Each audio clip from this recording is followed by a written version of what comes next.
So when we moved here from Georgia, my mind was already pretty much like awake to everything about the culture. My love for the culture was really, really strong, really deep when we came here. But when we came here and we started going to Abundant Life, things changed for me. It became very religious. I wasn't allowed to listen to the music that we usually listen to. I couldn't hang out with the friends that I could hang out with. I couldn't do anything that would normally be okay for me to do. And that it made me feel rejected. It made me feel like I could not be who I thought I was, which I mean, at that age, at 10 years old, I didn't know really who I thought I was, but I had a pretty good sense of what I like to do and the kind of people that I like to hang around, and good sense of between right and wrong as well. I was always just trying to do the right thing, but being told that no, you're doing the wrong thing, it really just made me feel alone and rejected, and that is kind of what led to my pregnancy at 15 and having a baby at 16. And some would say that, you know, in the church at the time, it seemed like a shame to be pregnant so young, but I was happy. I mean, I didn't try getting pregnant, but I was happy because, you know, I was never gonna be alone again. But that wasn't necessarily the case. Like, I still, like, even though I had my daughter, I still felt alone. And I was just always looking for acceptance, validation, just something that would not push me away like I had felt growing up. I mean, and looking for that outside external validation, that external acceptance, I grew very anxious. I became very depressed.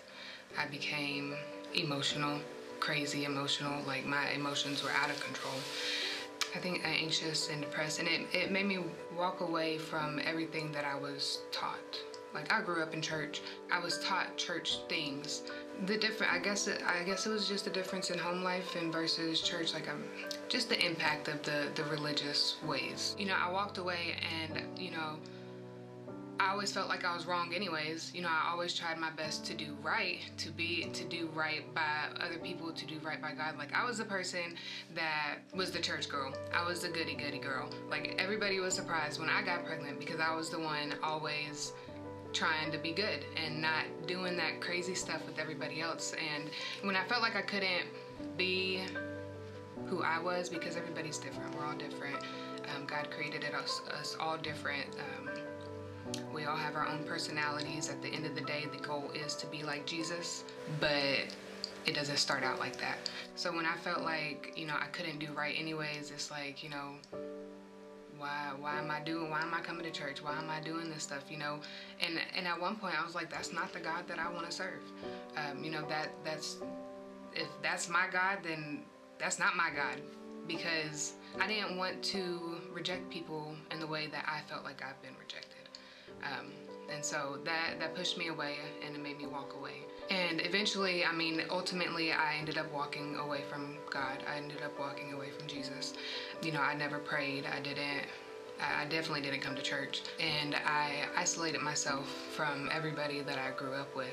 And in that time, I became very depressed. Like, so depressed, I went to the doctor and said, why can't I remember anything? And he said, you are so depressed that it's affecting your memory. And I remember hearing that. I'm like, that's crazy. Like, how can I be that depressed? And especially when I didn't feel like I was. But when I look back now, I can tell I was depressed. You know, I would sit on the couch and just sit there and just look at everything that needed to be done. All my kids that wanted to be loved and talked to, and just look, and it's like, oh, why again? Like, why? So, and out of that depression came anxiety. I was worried all the time, always thinking the worst, you know, about everything. Always thinking, you know, I can't take my children out with me because somebody's gonna take them away from me. I can't take my eyes off my children because somebody's gonna take them away from me. I can't leave them in their room alone at night because my house is gonna catch fire. And like, my mind became the ultimate thing that was against me. It was in December of 2019. I had the worst panic attack ever. And that's when I was like, you know, I can't do this anymore. I would like to mention that medicine was an option. something in me just, I didn't want to take medicine. I tried it. I took it for periods of times. But at the end of the day, I wanted to get to the root of what was causing the depression, because there's always a root, and figure out why. Where did it come from? Why do I have it? Why am I dealing with this? December 2019 is when I said, I can't do this anymore. But I knew that I could reach out to God.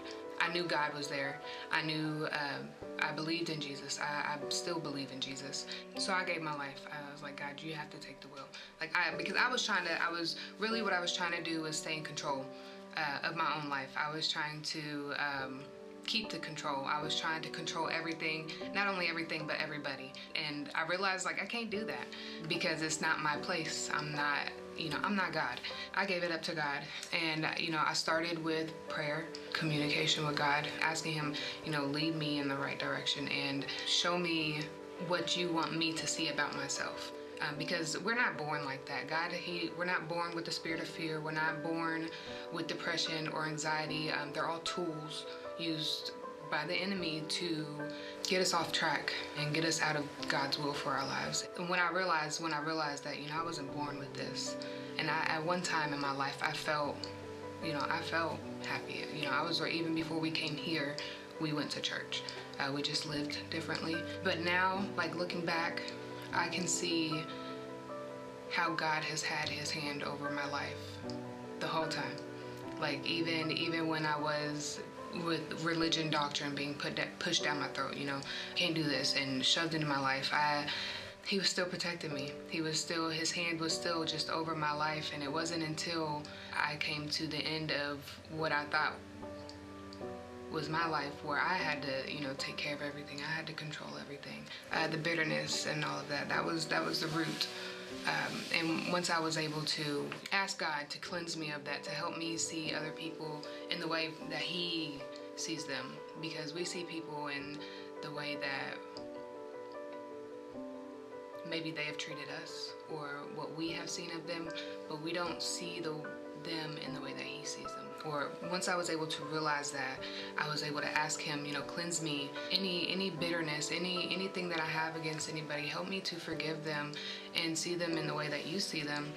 So I also had to forgive myself for all the places that I felt I had come up short, and all the places where I felt like I wasn't good enough. I had to forgive myself for putting myself down. Today, I'm not depressed. I'm not anxious. These are weapons that the enemy uses. So some days they try to sneak back in, but that's when I'm just God, greater is he who's within me than he who is within the world. And when I realized that, I'm never alone. He's always with me. It's comforting to know that no matter what you do or where you've been, that God still loves you, and he's still going to fight for you, and he's still going to validate you and build you up, and he's going to forgive you most of all.